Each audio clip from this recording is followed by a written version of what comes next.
Clap, Brett, Laurence.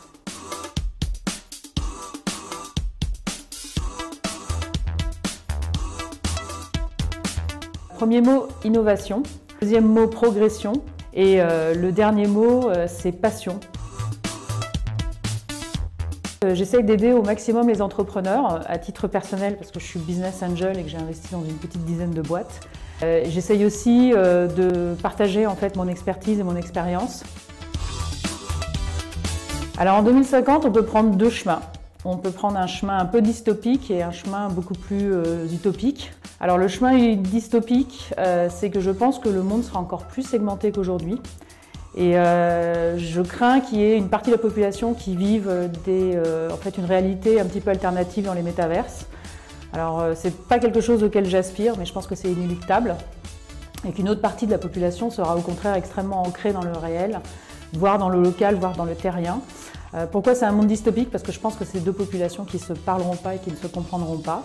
Mais j'ai aussi une version utopique du monde en 2050 et j'ose espérer que l'innovation et notamment l'informatique quantique verra déjà le jour, que ça commencera à se concrétiser et qu'elle nous permettra de résoudre des enjeux majeurs collectifs.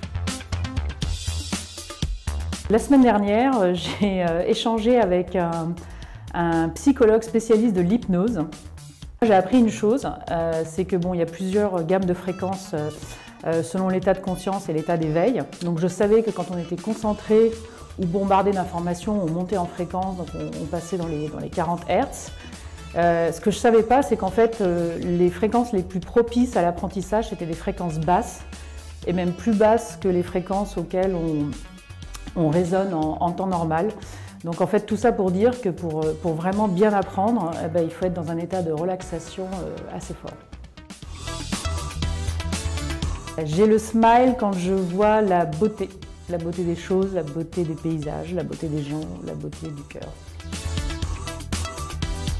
Je vais citer une phrase alors qu'on attribue à Confucius, je ne suis pas sûre que ça soit le cas, qui dit que les gens sont obsédés par le sommet. Ils pensent que le bonheur en fait, est atteint quand on arrive au sommet d'une montagne, alors que le bonheur réside dans la façon dont on chemine et gravit cette montagne.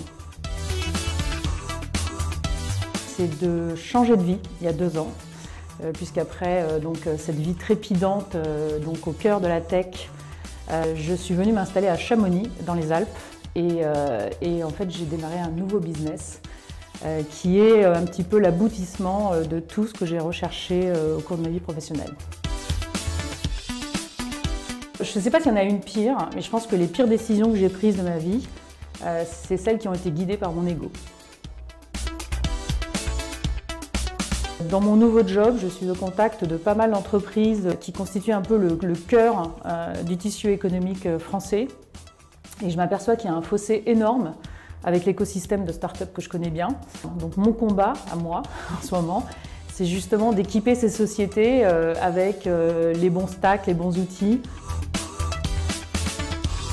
J'ai 3 enfants et chacun d'entre eux est né dans un pays différent. J'ai publié une bande dessinée quand j'étais jeune et j'ai gravi le Mont Blanc.